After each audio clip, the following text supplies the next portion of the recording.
Fakultas Adab dan Bahasa UIN Raden Mas Said Surakarta. Di sini saya akan memaparkan materi akhlak tasawuf dengan tema akhlak dalam keluarga. Saya mengambil materi ini berdasarkan jurnal al-ilmi yang berjudul Akhlak terhadap keluarga, akhlak terhadap tetangga, dan akhlak terhadap lingkungan. Namun di sini saya akan mengerucutkan pembahasan pada akhlak terhadap keluarga. Teman-teman sekalian, ketika mendengar kata akhlak, apa yang terlintas dalam pikiran kita? Mungkin sebagian besar akan menjawab sopan santun, kelembutan, perilaku yang baik. Namun ternyata akhlak memiliki artian yang lebih luas. Dijelaskan bahwa akhlak merupakan suatu watak, tabiat, atau yang melekat dalam diri seseorang sehingga menjadi perilaku yang muncul secara spontan dalam kehidupan sehari-hari. Akhlak bukan hanya sekadar tindakan yang dilakukan sesekali, tapi karakter yang sudah tertanam dalam diri seseorang. Imam Al-Ghazali juga berpendapat bahwa akhlak adalah sifat yang tertanam dalam jiwa yang darinya lahir berbagai perbuatan dengan mudah tanpa perlu dipikirkan terlebih dahulu. Oleh karena itu, ketika seseorang terbiasa berkata jujur, menghormati orang lain, dan berbuat baik tanpa harus disuruh, maka perilaku tersebut telah menjadi bagian dari akhlaknya. Lalu, di manakah tempat pertama kali seseorang belajar tentang akhlak? Jawabannya adalah keluarga. Di sini disebutkan bahwa akhlak dalam keluarga terdiri dari 4. Yang pertama, akhlak suami terhadap istri. Yang kedua, akhlak orang tua terhadap anak. Yang ketiga, akhlak anak terhadap orang tua. Dan yang keempat adalah akhlak sesama saudara. Yang pertama ada akhlak suami dan istri. Dalam Islam disebutkan bahwa pernikahan bukan hanya menyatukan dua individu, melainkan dibangun berdasarkan cinta, kasih sayang, saling menghormati, dan juga saling membantu. Suami dan istri ibarat sebuah pakaian bagi pasangan. Mengapa begitu? Karena pakaian berfungsi sebagai pelindung dan menutupi kekurangan. Dengan demikian pula, suami dan istri harus saling menjaga, menghormati, dan menjaga martabat satu sama lain. Dalam kehidupan sehari-hari, akhlak dapat terlihat dari hal-hal sederhana.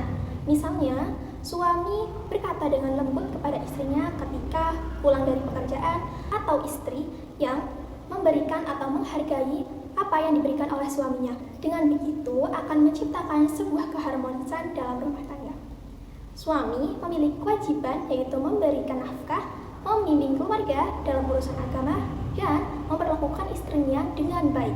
Sementara itu, istri berkewajiban menjaga kehormatan diri dan keluarga, menghormati suami, serta menjadi pendidik pertama bagi anak-anaknya. Akhlak yang kedua adalah akhlak orang tua terhadap anak. Pembentukan akhlak anak dimulai dari rumah atau keluarga. Karena itu, orang tua memegang tanggung jawab yang penting dalam membentuk karakter seseorang di masa depan. Seringkali anak belajar bukan dari apa yang mereka dengar, tetapi dari apa yang mereka lihat. Misalnya, ketika orang tua sering berkata jujur, maka anak tersebut akan belajar dari kejujuran. Ketika orang tua menghormati orang lain, maka anak pun akan belajar menghormati sesama. Oleh karena itu, artikel ini menekankan pentingnya keteladanan dalam mendidik seorang anak. Orang tua tidak cukup memberikan nasihat, tetapi harus dicontohkan secara nyata dalam kehidupan sehari-hari. Misalnya, ketika orang tua membiasakan anak untuk mengucapkan salam ketika masuk rumah, kemudian mengucapkan terima kasih ketika sudah ditolong, meminta maaf ketika melakukan sebuah kesalahan, dan menghormati atau melakukan kebiasaan-kebiasaan yang baik lainnya.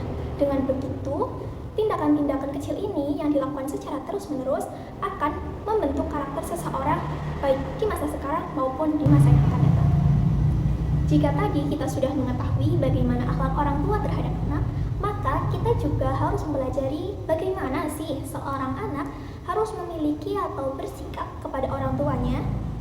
Selain orang tua memiliki kewajiban untuk mendidik anak, seorang anak juga memiliki kewajiban untuk berbakti kepada orang tua. Dalam artikel ini disebutkan bahwa berbakti kepada orang tua merupakan sebuah amal soleh yang paling besar di mata Allah Subhanahu wa Ta'ala.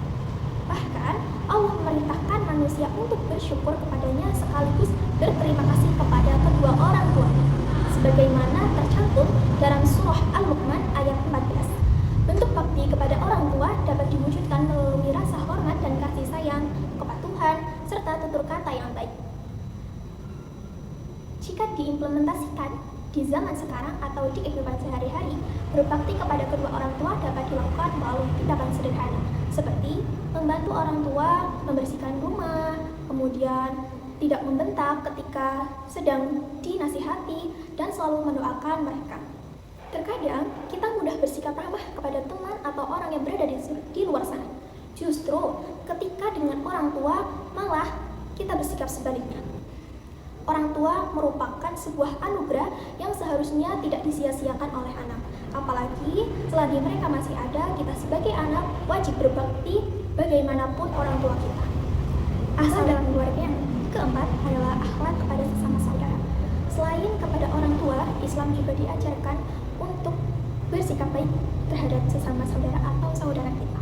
Hubungan yang harmonis ini antara sesama saudara akan menciptakan sebuah keluarga yang rukun, damai, dan juga penuh kasih sayang. Allah Subhanahu wa Ta'ala berfirman dalam surah An-Nisa ayat 36, agar manusia berbuat baik kepada kedua orang tua dan kerabat dekat. Ayat ini menunjukkan bahwa menjaga hubungan baik dengan saudara merupakan bagian dari akhlak mulia. Rasulullah SAW juga bersabda, bukan termasuk umatku atau golongan kami orang yang tidak menyayangi yang muda dan tidak menghormati yang lebih tua. Hadis ini mengajarkan bahwa hubungan saudara harus dibangun di atas dua prinsip yang utama, yaitu kasih sayang kepada yang lebih muda dan menghormati kepada yang lebih tua. Lalu, bagaimana cara menerapkannya? Yang pertama, kita harus membiasakan mengucapkan salam ketika bertemu. Yang kedua, membiasakan senyum ketika adalah berbicara dengan tutur kata yang lembut. Yang keempat adalah tidak memotong pembicaraan orang lain. Yang kelima, tidak mengejek atau menertawakan kekurangan yang dimiliki oleh seseorang. Yang keenam, tidak mengambil hak milik saudara. Yang ketujuh adalah memberikan hadiah. Baik teman-teman, dari pembahasan kita awal sampai dengan sekarang dapat dipahami bahwa keluarga merupakan sekolah pertama dalam membentuk karakter atau akhlak seseorang. Orang tua menjadi teladan yang baik, anak berbakti kepada orang tuanya, serta saudara saling menyayangi